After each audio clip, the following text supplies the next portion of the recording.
Walong naglalakihan at naggagandahang float ang highlight sa pagdiriwang ng ika-8 dekadang anibersaryo ng Davao City. Tampok dito ang mga kilalang simbolo at personalidad sa kasaysayan ng lungsod.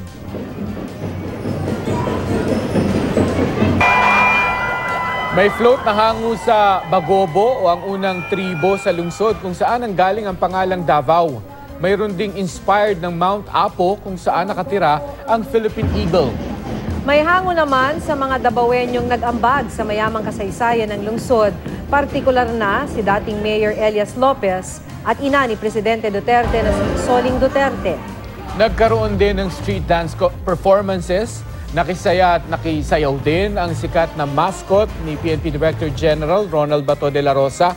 Pinakilig naman ni Nakapuso actors Dennis Trillo, Dion Ignacio at Kiko Estrada sa isang mall show ang mga Davaoenyo sa Gaisano Mall of Toril. Hindi naman magkamayo ang fans sa Abriza Mall sa pagbisita ni Nakapuso teen stars Bea Binene, Derek Monasterio, Bianca Umali at Miguel Tan Felix.